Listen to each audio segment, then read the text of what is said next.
page stories that were bound in a collection called In All But Blood. It's ElfQuest book number 8B, I think. And it was really cool. I mean, what I did was I told her I wanted to be, I said, I'm very honored that you asked me to draw this, but I would love to be your apprentice as well. She goes, what do you mean my apprentice? I said, well, I just want to study under you. I think you're a master at what you do, and I would like to learn from you. And she said, all right, move out here. So on a day-to-day basis, she would critique my pages and tell me what worked and what didn't work. And I learned more in that year with her than I did 10 years by myself. Right. That's why I tend to notice that about a lot of successes is that they tend to just go find someone that's better than them and apprentice under them for a while, just because people that are... And it's the hardest thing to do because you have to, like, be completely humble. You have to say, okay, I suck. How can you make me better? You know, and be willing to listen to their critiques. But I was in a good place in my life to do that. And then after that, I got published at Tokyo Pop. I did a series that was nominated for the American Library Association Award for Best Graphic Novel last year, and it's called We Shadows. I've seen that somewhere. I think where. Me too. Like, I've actually seen it somewhere. Probably in Tokyo Pop. Yeah, probably a bookstore or something. Something like that. And now I'm in negotiations with another company, and I really can't talk about it, but hopefully I'll let you guys know as soon as they give me the green light. But it looks pretty good. I can just tell you, it is a major project with a major company. Oh boy, can't wait. What? Yeah. So Car Bombs, the series, this strip, I just did this because I've been waiting for approval on this other project, and I was getting bored not drawing anything, so I thought, well, I got to do something, so I decided to do a webcomic.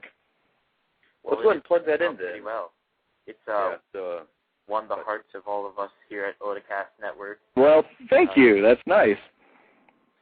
Wait till you see Wednesdays. Wednesdays actually cracked me up, and I usually don't laugh out loud at my own strips, but well, Wednesdays, Fridays, and next Mondays all crack me up, so you guys are going to crack up when you see these. I'll just say this, it's the old guys on motorcycles. Oh, boy. That's gonna be golly. Crazy. You need to have some old guys beating up emo kids. Ah! That would be cool. Yes. Yeah, did you see the little ad in the newspaper about that? Yeah, Crying emo band looking for more wussies. Give us a wine. Boo-hoo. So. Yeah, actually I edited that because I originally wrote looking for more pussies, and I thought maybe that's just too far. A little too far. I don't know how family-friendly this particular show is, but some may be hearing it bleeped or whatever, but when I put it out, I thought, maybe it's not that, I'm going to make it a little more accessible. Yeah. We're thankfully we're trying to keep it clean, but we don't, we try to keep it clean, but we don't, like, we're not, like, for kids, you know. Yeah, we want you to be comfortable, though. Well, just go to Naruto Central if you ever have time and see what some of them post, and we'll say you're pretty much clean. Okay. Generally, I try to keep it around PG-13. Yeah, that works. Oh, yeah. That's for us. So. But, and that word was one word that just seemed like a little bit further than PG-13. Yeah. Because I have the character say shit a couple of times, but shit has been used so much that, it doesn't faze people as much. Right. Yeah. Indeed. It's not really, it's like, just like damn, it's not really a curse anymore. It's not. Right. Yeah. Either way, next question. Which one do you actually enjoy more, dubbing episodes or writing comics? Oh, that's a good one. Oh. That's a good question. It's about the same as far as enjoyment. I mean, they're both a kick, but the thing I get more pride, I think, out of writing and drawing because this all comes from me, Yeah. Whereas I'm trying to realize somebody else's vision when I'm acting. Yeah. But I love both of them. I mean, it's kind of hard not to have a good time when you're standing in a booth making funny voices. Oh, the good times. Yeah. Oh, the good times. Yeah. Oh, wow, we got to All right, yeah, I got a question. I finally wrote one up. It was just more about just really the voice. Like, do you wear out your voice just being in there for a real long time, recording stuff, or what? What's the deal with that? Dude, that's the best question I've gotten. Yeah, that it does wear it out, especially Usopp. Right. Krillin was just like this, you know, and it's just kind of a little rough, right? And he screamed a lot when he got into fights, but Usopp screams every line. Yeah. And his voice is a lot like Krillin, except it's got this weird little peaks in it, like, hello, let's go, you know? But he's on this level here. Hey, what are you doing? And that puts a huge strain on your voice. I've gotten to where I can't do 2 days in a row. I told him, you can't book me doing Usopp 2 days in a row because it just kills me. I mean, so typically, how long are you, like, say you're coming in one day, say you come in at 9 o'clock in the morning, when can you expect to leave? How long are you in there? You know what I'm saying? You taking breaks? It depends on the workload, you know. I mean, I could be in there generally not longer than 6 hours. Right. I would say on average a session's around 4 hours. Okay.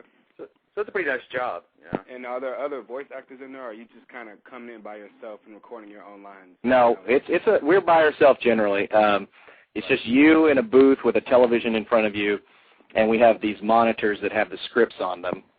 We used to have music stands with actual paper scripts, which I actually preferred because I could, like, circle words that I wanted to put more inflection on, you know, or emphasis on.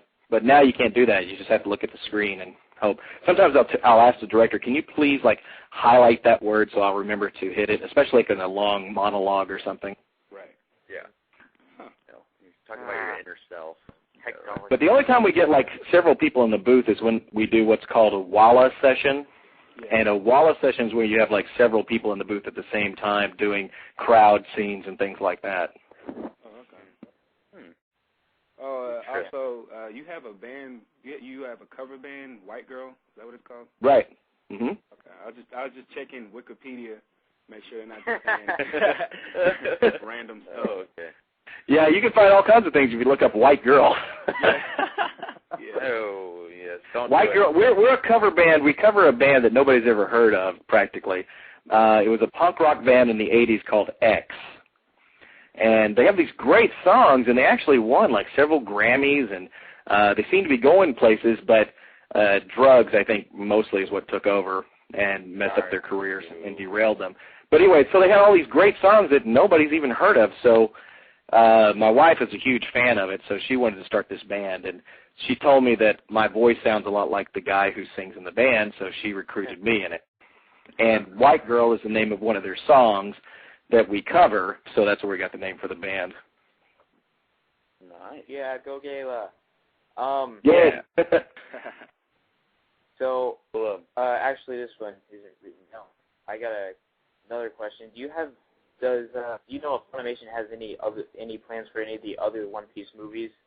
I know they've got number 8 dubbed because I've actually seen one dub, and do they have any other plans for I have at this point I don't know, and generally these things are being negotiated like all throughout the year. Right. But usually if you get the main property, which is the series, it pretty much assures that you get the movies too. Not always, but it's generally the case. Hooray. But movie 6. So yeah. To continue, has anime actually played any role in the actual style of your comics? And if so, like what are some animes? Well, you know, it didn't for a long time, and then I got this offer to draw for Tokyo Pop, but they were looking for an American style. So I sent them this proposal in American style, and the editor loved it, but they have to go through these meetings for approval. And they went to this meeting with all the editors, and he came back to me and he said, hey, I took your pages to the meeting, and you've split everybody right down the middle. I said, what do you mean? He said, well, everybody likes your style, but they think that it's too far from manga, which is what they produce. And then the other half is saying, but that's what we wanted to do. We want to produce some more American styles. And so they're really torn whether or not to go with this or not. So I said, well, what if I do a proposal in a manga style too? Is it